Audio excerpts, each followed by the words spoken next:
क्या आपको पता है भारत का नेक्स्ट प्राइम मिनिस्टर कौन होने वाला है? नहीं। भारत के प्राइम मिनिस्टर नरेंद्र मोदी जी ने 2014 से इंडियन पॉलिटिक्स को बदल के रख दिया है। अभी कुछ दिनों पहले ही मोदी जी 75 साल के हो चुके हैं। 2014 में खुद मोदी जी ने ही ये रूल बनाया था कि 75 साल के ऊपर वाले लीडर्स एक्टिव पॉलिटिक्स से दूर रहेंगे। आडवाणी और मुरली मनोहर जोशी जैसे बड़े नाम इसी रूल के वजह से बाहर हो चुके हैं। आरएसएस के संघ प्रमुख मोहन भागवत जी का भी ये स्टेटमेंट था कि 75 साल के आगे वाले लीडर्स ने रुकना चाहिए। इसी वजह से सारे देश में बस एक ही क्वेश्चन चल रहा है, क्या मोदी जी रिटायरमेंट लेंगे? तो इसके बाद बीजेपी से नया प्राइम मिनिस्टर होगा कौन? इस रेस में सबसे आगे 3 नाम हैं, अमित शाह, देवेंद्र फडणवीस और योगी आदित्यनाथ। और इन तीनों में से सबसे आगे है योगी आदित्यनाथ जी। और वो क्यों? क्योंकि लोग उनसे ज़्यादा रिलेट कर पाते हैं और सारे देश में उनकी पॉपुलैरिटी बहुत ज़्यादा है। गोरखपुर का वो भगवा योद्धा जिसने यूपी को गुंडा राज से मुक्त कर दिया, एनकाउंटर से माफिया को ठोक दिया, बुलडोजर से इलीगल एम्पायर को मिट्टी में मिला दिया। योगी जी सिर्फ अब एक सीएम नहीं रहे, वो हिंदू आइकन बन चुके हैं, नेशनल पावर हाउस और करोड़ों लोगों के लिए हिंदू राष्ट्र का चेहरा। तो आज हम जानेंगे योगी जी ने यूपी में सीएम बनने के बाद ऐसे कौन से फैसले लिए जिनके बाद वो यूपी से लेकर हिंदुस्तान में बहुत ज़्यादा पॉपुलर हो गए और वो एक हिंदू लीडर बन के उभरे। मैं आपका स्वागत करता हूँ टाइमलेस इनसाइट्स में। Let's continue the video. 2017 में एक भगवाधारी योगी यूपी का सीएम बना। आदित्यनाथ योगी ईश्वर की शपथ लेता हूँ कि उसके बाद उन्होंने सीधा मैसेज दिया, वे लोग अगर अपराध करेंगे ठोक दिए जाएंगे। और उस दिन से यूपी की हालत बदलने लगी।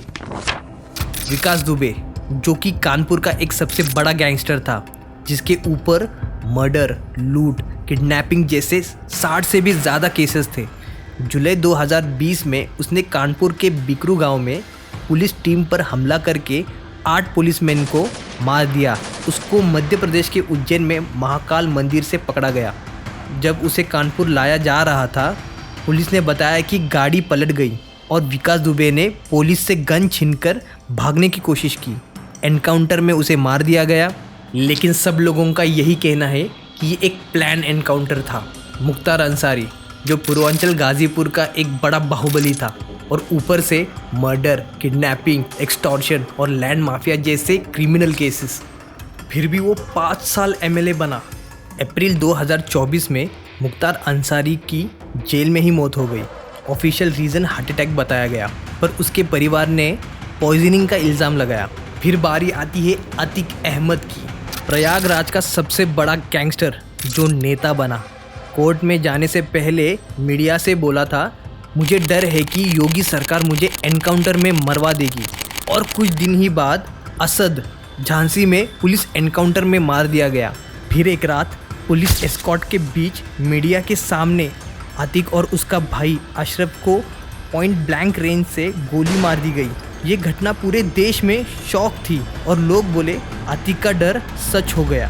इन जैसे ही बाराबंकी का टिंकू कपाला एसटीएफ ऑपरेशन में मारा गया।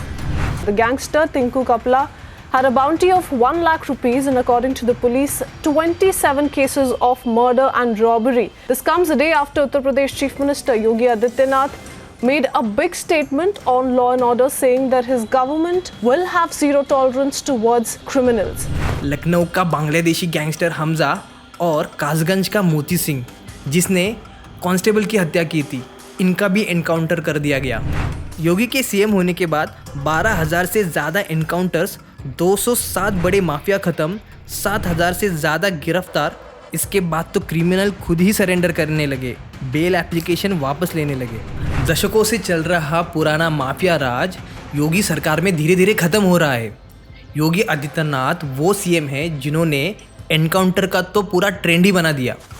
एनकाउंटर के साथ साथ एक और ऑपरेशन चल रहा है, वो है बुलडोज़र से इलीगल प्रॉपर्टीज़ का सफाया। लखनऊ में अकबर नगर में सबसे बड़ा डिमोलिशन हुआ। यहाँ पर 1,800 इलीगल घर बुलडोज़र से तोड़ दिए गए। कहने को ये इलीगल कंस्ट्रक्शन थे, पर ये एरिया में लोग पिछले 40-50 साल से रह रहे थे।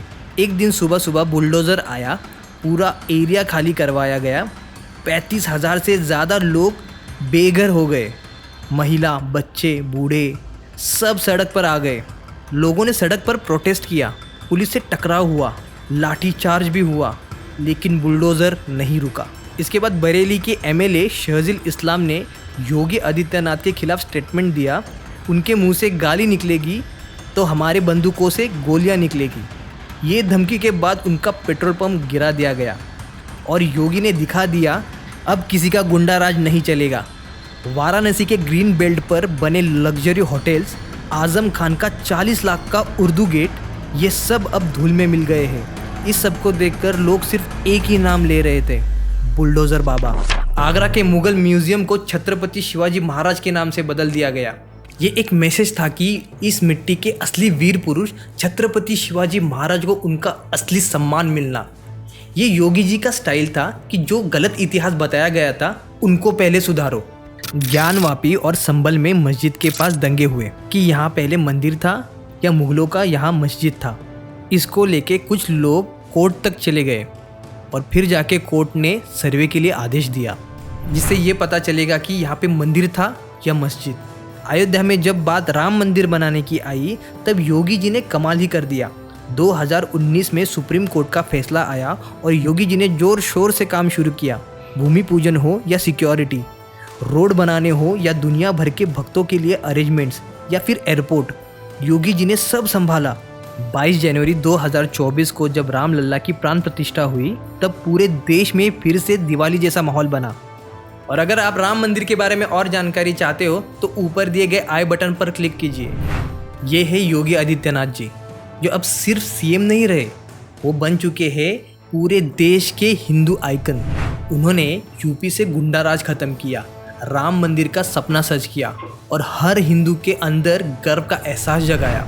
आज जब मोदी जी 75 साल के हो चुके हैं तो पूरा देश सवाल पूछ रहा है कि अगला पीएम कौन, और अक्सर हमें एक ही नाम सुनाई देता है, योगी आदित्यनाथ।